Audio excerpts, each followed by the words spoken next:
sick go. Really, I don't really need that just sick go. Really, I don't really need that sick go. Really, I don't really need that. I don't really need. Passed away, Joe Stetics, and I want to go ahead and talk about it. Now, I'm not even going to pretend that I followed this dude's lifestyle because I didn't follow him on Instagram. I didn't even know about him until he passed away. I may have seen him here and there on YouTube, but by no means did I know anything about him. So now he has passed away and the internet's blowing up on this guy. His last name is Lindner. I don't know how to pronounce that. Lindner, whatever. Joe, nicknamed Joe Stetics. So he had a huge following. He ends up passing away at 30. Just the other day, dies at 30. And he reminds me of ANDREAS MUNZER. You guys remember MUNZER from the 90s? He died at 31. Now, both these guys, I'm talking, are peeled. There is an ability to get razor shredded that ANDREAS MUNZER had, to where you doesn't even look like you have skin. So Joe had the same ability. And look at that. One dies at 30, the other dies at 31. Pushing the limits, baby. I'm not blaming it on anything, though. So he did have a brain hemorrhage. And this could be something that just genetically was in his family. Some people are trying to say, well, look at, he drank liter after liter of coffee, and that's what caused it. And, you know, I'm going to say this. I'm sure there's people that drink way more coffee than Joe. I'm sure there's people doing way more than Joe that are still alive. You know, if you have an underlying medical issue that you don't know about, guys, this is the problem. And this was the problem with me when I was Joe's age, is I never went to the doctor. I never, you know, I could have had the same medical condition and just would have never known unless it ran in the family. And a lot of times this type of information comes out after somebody dies. That's what sucks. So maybe Joe knew that, you know, brain hemorrhages or blood clots or whatever, who knows, was running in the family. Maybe his father died from something similar. I'm just guessing. I'm just saying. Maybe somebody else in the family had the identical thing, and Joe just never stayed on top of it. There's something that runs in everybody's family. There's genetic dispositions in everybody's family.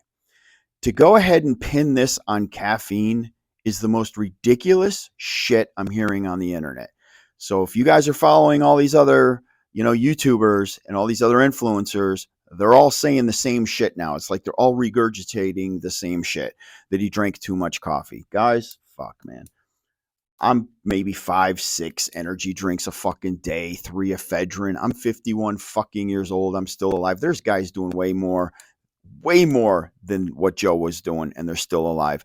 We're all designed differently.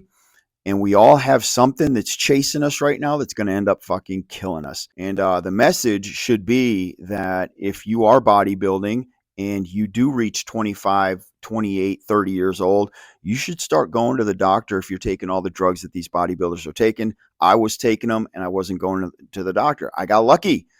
You know what I'm saying? I got lucky. Most 30-year-olds don't give a shit. They don't think. They're invincible, man. They're indestructible. So they're absolutely not even thinking that death is right around the corner, especially today where drugs in the sport are more rampant than ever.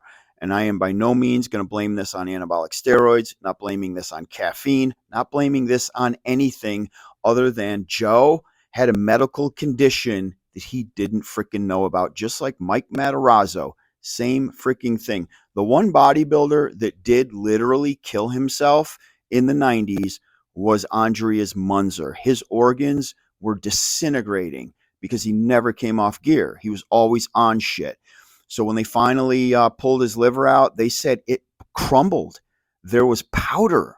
Like his liver was so dried out and destroyed that it just crumbled when they pull it out. It wasn't even, you know, identifiable. You couldn't even tell it was a freaking liver.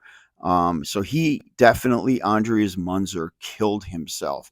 That's one of the ones that you can pin anabolics and competing on his death, ANDREAS MUNZER. This one looks like a genetic disposition, a medical issue that Joe didn't know he had. All right, guys, that's just my take. Y'all have an awesome day. Peace.